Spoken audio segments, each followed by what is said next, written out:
But the reason they stopped printing them was because people were taking $2 bills just like this, and they were tearing them into 2 ones. See? Watch. Like that. The coin goes inside of the bottle. 1 card, frozen, in the very center of a block of ice. Take the deck. Throw. And 1 card sticks inside.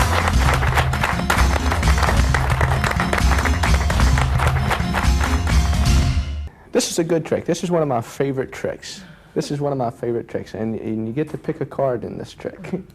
So I'm going to do it real fair. So what I'll do is I'll just dribble the cards down just like that.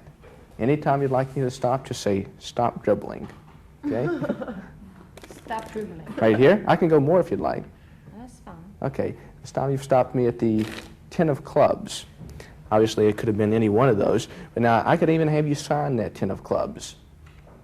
But you might think that I'm a forger. So rather than have you sign that 10 of clubs, I want to tear a corner from it. I want to tear the corner from this 10 of clubs. And in this way, you'll be able to identify this card the same way that your thumbprint identifies you. It'll be proof positive identification. Wouldn't you agree? Right. Good. Glad. I'll click it off. There you go. Hold on to that 10 of clubs corner.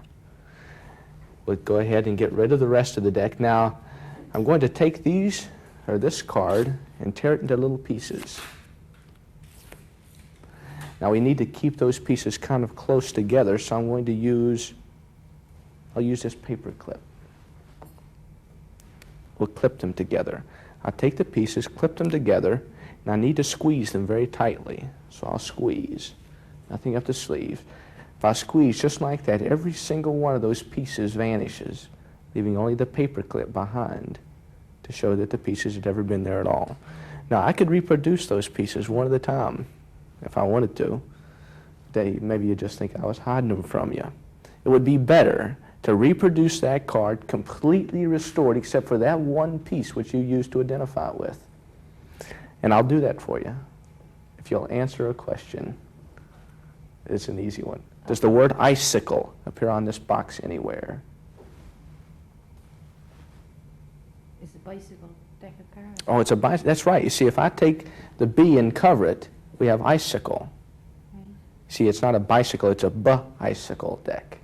And for every B-icicle deck, I'll put this up here to open it out on, we have a B-iceberg, you see? 1 card, frozen, in the very center of a block of ice.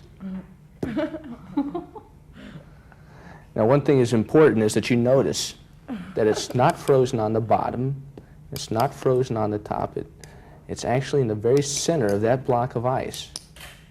But one thing is crucial, and it's that corner. See, if that corner doesn't match that card exactly, then the trick is a farce instead of a miracle. See?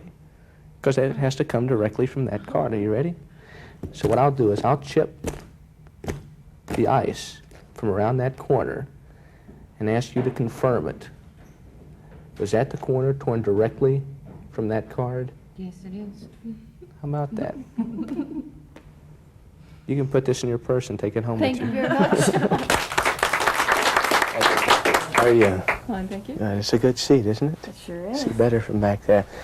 Well, it's a pleasure to be with you all, and I have something, well, perhaps I should have prepared this well in advance, but this is something that I came up with in the past couple of days, and I think you might be kind of interested in. I came up with it and I was having lunch, and I think about magic a lot, and I thought, well, I'll do a trick with everyday objects, something that I used, for example, when I was having lunch.